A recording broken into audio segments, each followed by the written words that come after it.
Shalom, selamat malam Bapak Ibu, Saudara-saudari kasih Tuhan. Kita jumpa kembali di tanggal 21 Januari 2023 dalam Renungan Harta Sepanjang Masa yang merupakan tulisan atau rangkaian khotbah hamba Tuhan almarhum Bapak Pendeta Dr. Yakub Nahua MA yang memuat 365 inspirasi yang akan membantu kita menemukan rahasia kehidupan dalam hari-hari hidup yang kita jalani. Untuk itu mari kita berdoa. Terima kasih Bapa di surga, Bapa yang mengasihi kehidupan kami. Engkaulah perlindungan, pertolongan kami di sepanjang hari ini. Hanya oleh karena kasih-Mu kami kembali berada di dalam hadirat-Mu. Kami mengambil saat teduh bersekutu dengan Tuhan, menyembah, memuji dan memuliakan Tuhan dan mendengarkan firman. Urapan Roh Kudus atas hidup kami, juga tempat dimanapun kami berada. Di dalam nama Tuhan Yesus kami berdoa dan siap mendengarkan Tuhan berbicara kepada kami. Amin. Firman Tuhan terambil dari Yakobus 5 ayat yang ke-12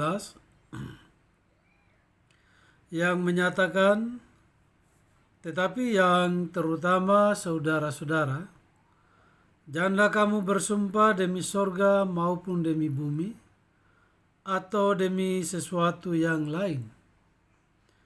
Jika ya, hendaklah kamu katakan ya. Jika tidak, hendaklah kamu katakan tidak, supaya kamu jangan kena hukuman. Jangan takut untuk mengatakan tidak. Itulah judul renungan kita di malam hari ini. Dengan kata-kata kita dibenarkan. Dengan kata-kata juga kita disalahkan. Alkitab berkata, karena menurut ucapanmu engkau akan dibenarkan, dan menurut ucapanmu pula engkau akan dihukum. Matius 12 ayat 37. Itu berarti kata-kata kita menggambarkan apa yang ada di dalam hati, sekaligus menggambarkan watak dan sifat kita. Dengan kata lain, seseorang yang jahat atau baik ditandai melalui kata-kata yang keluar dari mulutnya. Ibarat pohon yang dikenal dari buahnya. Hebatnya kata-kata yang digambarkan dalam Yakobus 5 ayat 12 di atas hanya terletak pada dua kata, ya atau tidak. Dua kata ini dapat berpengaruh baik atau buruk tergantung siapa yang mempergunakan dan untuk apa dipergunakan. Dalam mengadili Tuhan Yesus, Pilatus tidak menemukan kesalahan dalam diri Tuhan Yesus.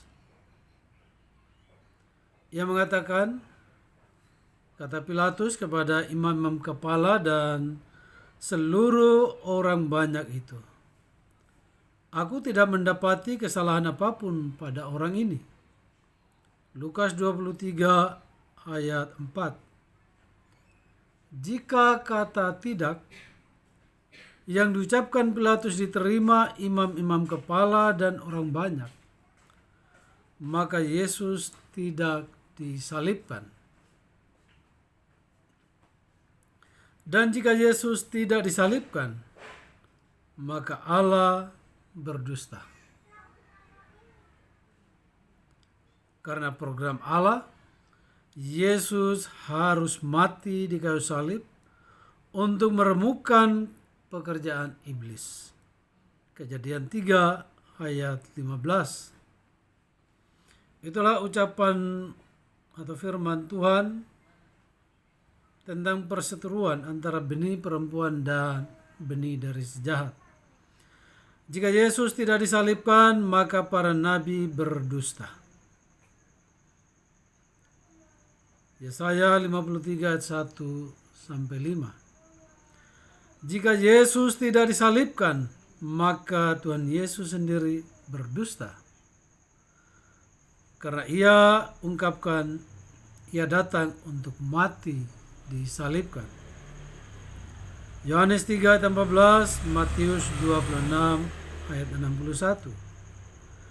Jika Yesus tidak disalibkan, maka surga hanya cerita dongeng dan manusia tidak mendapatkan keselamatan dan hidup yang kekal. Yohanes 3 ayat 16. Betapa hebatnya kata ya atau tidak yang diucapkan seseorang mempunyai pengaruh dalam kehidupan seseorang, keluarga, gereja, masyarakat, bahkan dunia. Mari kita memperhatikan sejenak apa yang diucapkan oleh Presiden kita, Bapak Jokowi. Itu bisa didengar oleh kepala negara yang lainnya.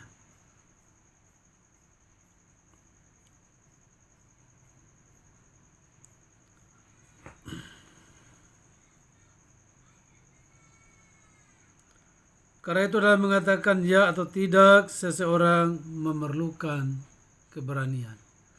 Jadi sekali lagi, jika seseorang mau mengatakan ya atau tidak, itu memerlukan keberanian.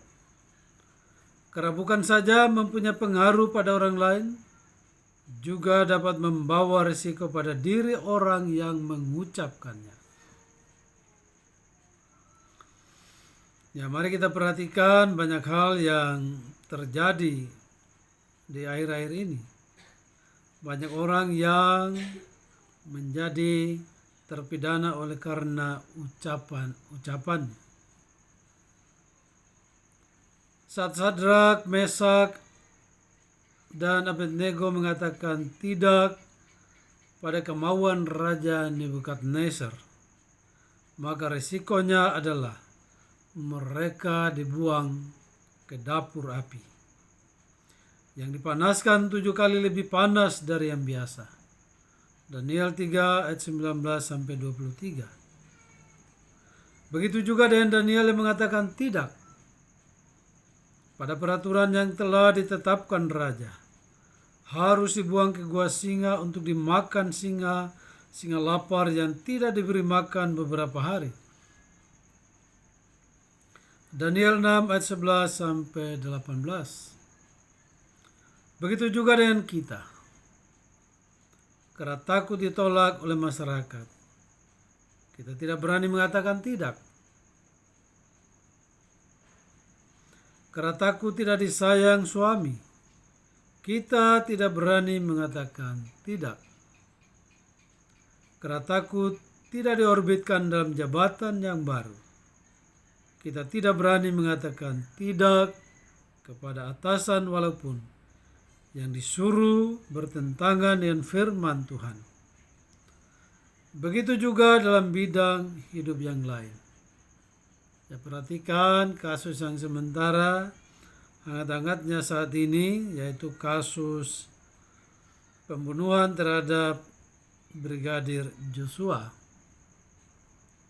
Karena salah satu rekan, ya, atau katakanlah Bayangkara Eliezer tidak dapat mengatakan tidak kepada perintah dari jenderal,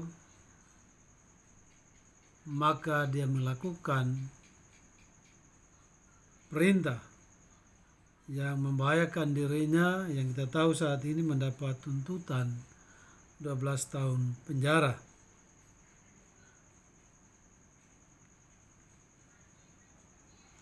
Hal seperti inilah yang membuat seseorang kadangkala harus mengatakan tidak. Ia mengatakan ya.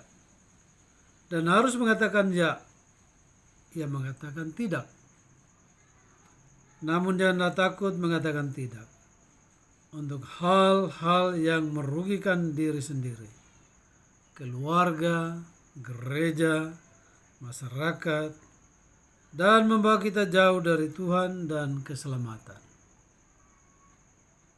Ada kuasa dalam kata-kata, hati-hati mempergunakannya. Jadi sekali lagi kita harus berani mengatakan tidak, walaupun resikonya ya seperti yang pernah saya alami sendiri. Mengatakan tidak berarti ya selesai dari jabatan, dicopot ya. Tapi itu tidak menjadi masalah karena Tuhan menyingkirkan sebentar untuk menyelamatkan, kemudian mengembalikan lagi ke tempat yang sama. Asalkan kita berani mengatakan tidak kepada yang memang tidak benar. Demikian firman Tuhan bagi kita di malam hari ini. Kiranya Tuhan memberkati firman-Nya dan kita semua.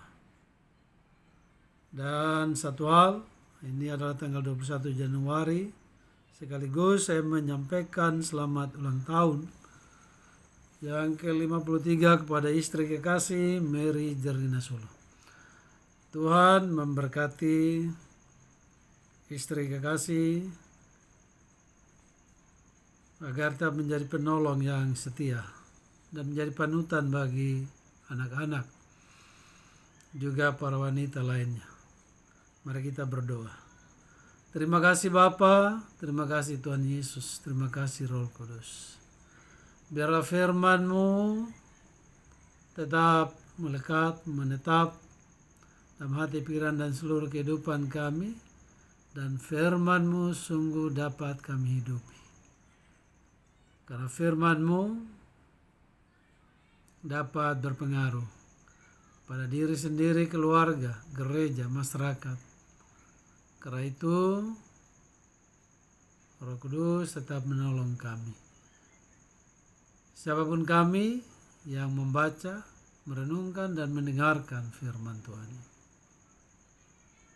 Karena terlalu sulit di hari-hari yang terakhir ini. Orang mengatakan tidak kepada yang sebenarnya dan mengatakan ya kepada yang benar. Jadi segala sesuatu serba terbalik. Hanya karena ketakutan. Takut akan banyak hal. Tetapi sebagai anak-anak Tuhan kami tidak perlu takut. Karena Tuhan tidak pernah meninggalkan kami. Tuhan tetap bersama-sama dengan kami. Tuhan menyertai kami. Bahkan sampai akhir dari seluruh rangkaian hidup dan kehidupan kami. Dalam nama Tuhan Yesus kami berdoa. Amin.